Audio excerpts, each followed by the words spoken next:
project, and I chose the book, How to Stop Doubting Your Greatness and Start Living an Awesome Life. I chose this book because I wanted to do something and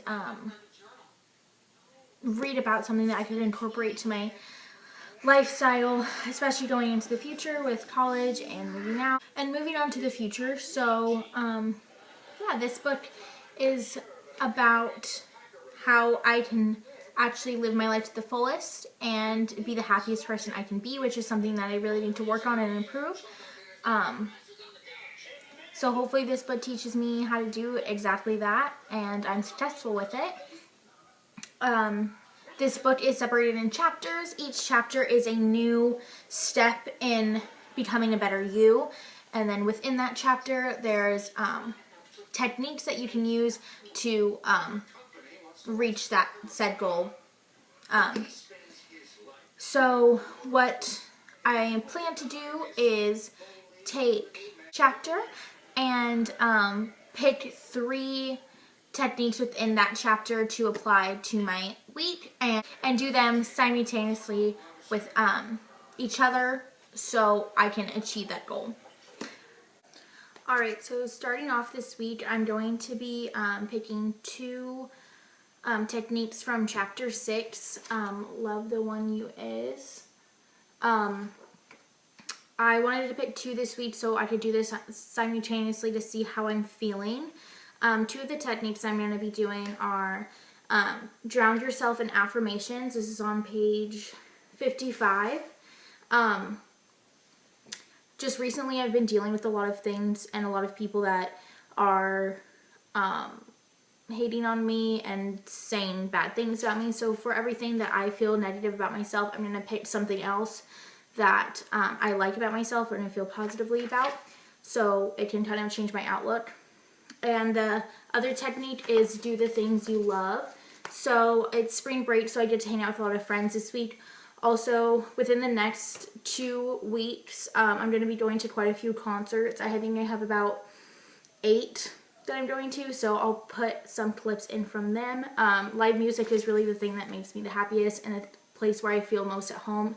And that's really something I want to do for the rest of my life. So when I think of something that I love, it's live music. So that's a perfect way to apply this technique.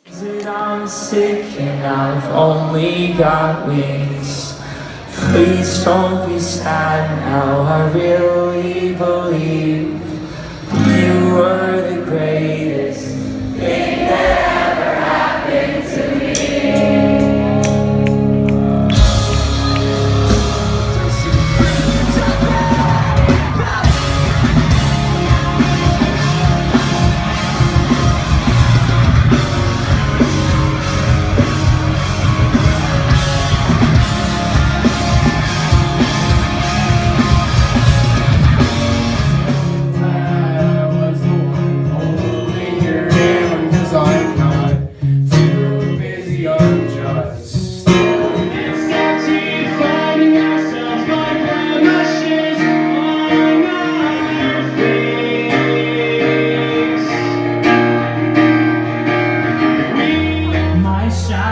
Follows me no matter where, constantly shaping to the ground.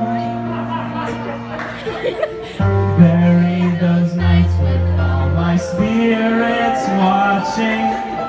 Alright, so spring break just ended and this week was definitely a lot of fun. I did a lot of things that made me happy, and I definitely feel refreshed and energized and just ready to go back to school and really put these techniques into action and see if I'm more of a positive person at school and just in life and in general. The next technique I'm going to be trying for this next week is going to be from chapter 10, which is Meditation 101. So it pretty much tells me step by step what I need to meditate and why you should meditate. Some reason that it lists in the book on why you should meditate is that it relieves stress, brings us in the present moment, opens up to receive unlimited information and ideas, strengthens our intuition and ability to focus, and allows us to hear our inner voice more clearly, which is something that I really need. I feel like I don't trust my intuition. I second guess myself a lot, so hopefully that this will kind of help that a little bit. And then on the next page, on page 88, it has everything you're going to need, a step-by-step process on meditation. So I'm just going to follow those steps. Okay, so I'm about to meditate. I don't really know how I feel about this. I've never meditated before. I've always kind of been skeptical about it because I feel like it doesn't work. I don't know. I just don't like believe in meditating. So, we'll see how it goes. I don't know. It gives me lots of pointers in this book, so we'll try it out, I guess. On page 88, it suggests that you set a timer when meditating so you don't get distracted and having to check the clock. It also suggests that you light a candle in order to help set the mood and help you focus a little better.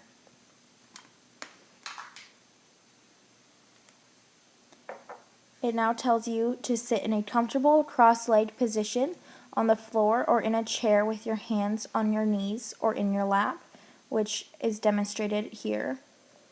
Sit straight up and relax your entire face, especially your jaw and your forehead. Close your eyes, or if it helps you to focus and not fall asleep, keep them open and gaze softly at a soft spot on the ground or a couple feet in front of you. I chose to close my eyes. It helped me relax better. It also says that you need to focus on your breathing. So I inhaled for 3 seconds, exhaled for 5. Gently release any thoughts that come into your brain and refocus on your breathing. Keep your mind as clear and empty as possible and listen for intuitive hits that may or may not come through.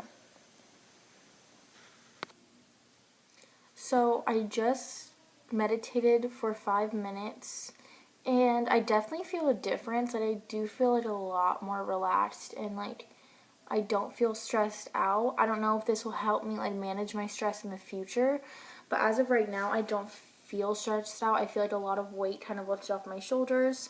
So I feel like it worked. However, I do want to do this tomorrow before I go to work and see if it affects my work day at all. I have a stressful shift tomorrow, so we'll meditate before work and see if it affects me after. Okay, so I just got home from work. Today was my open to close shift. It's usually really stressful because I do it alone. I don't work with anybody else on these days. So I feel like since I meditated before my shift, I feel like I went in when my mind was like really clear and just like ready to like work, and I never really feel that way. I'm usually very reluctant into going to work, and I usually don't want to. So I just felt like positive and like super like gung-ho about working and ready to take on my day. So that was a nice surprise. I'm not really sure if it was the meditation. To be honest, I don't really know what it was, but it definitely something changed, which was nice. Also, I felt like I had less errors today because of my meditation. I feel like I just was on top of my game. So hopefully it was your meditation, and I'm going to be doing this more often and seeing if that was the actual cause of like me having such a great day. But yeah, hopefully it was. Hopefully that this is something that I can do all the time now, so I can always have days like this. Alright guys, so week 3 is going to be dedicated to chapter 13, which starts on page 109. This chapter opens up with a quote that says, "It is one of the beautiful compensations in this life that no one can sincerely try to help another without helping himself." That's by Ralph Waldo Emerson. It gives us step by step in ways that you can give back. It says like to pick a cause and dedicate and give money, as much money or time as you can, which I would really love to do, except I am trying to save up for an apartment, so it's going to be really hard for me to like actually give back to these causes. Also, I can't really give my time either, unfortunately, because I'm so busy. I work almost over 40 hours every week and go to school, so it's going to be hard to do that, but I really want to find somewhere where I can do that and where I can find an opportunity to give back. Alright, so earlier this week I was looking through my Instagram feed and I saw my best friend Ruby, her little brother Cole, is trying to go on a mission trip to Ireland this summer.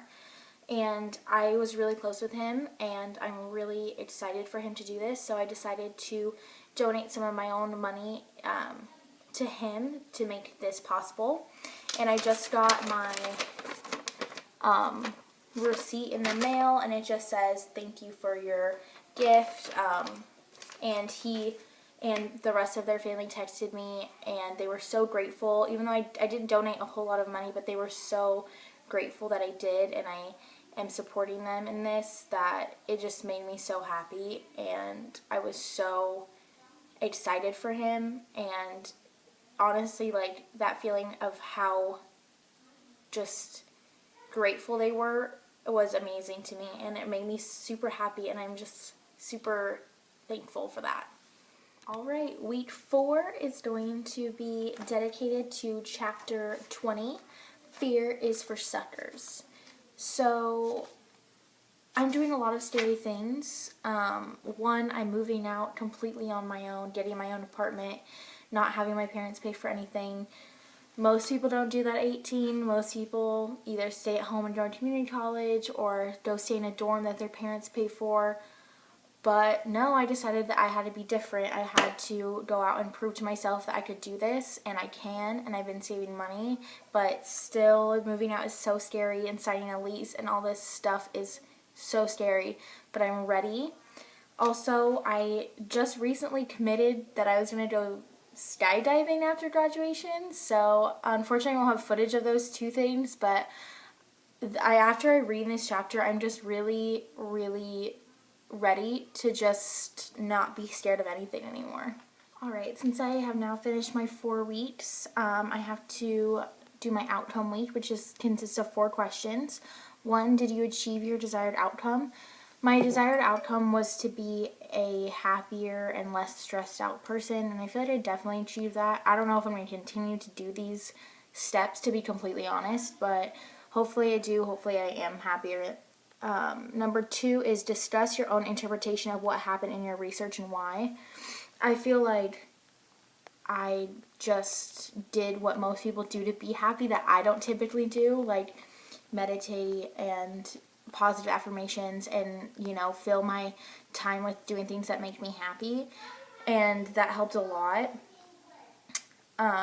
What success or difficulties do you have in carrying out the applied research?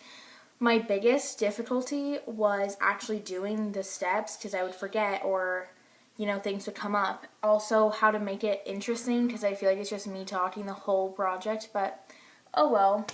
Also, address what you have learned about yourself from the study. I've learned that I'm pretty, flexible and moldable, and I conform to situations very well, and that's what made this easy for me, because even though I did keep forgetting that to do these techniques, it was easy for me to have an open mind and meditate, even though that's something I've never done before, and face my fears, even though that's scary, but, I'm going to do it. So those are my 4 questions, and this is the end of my 30-day project.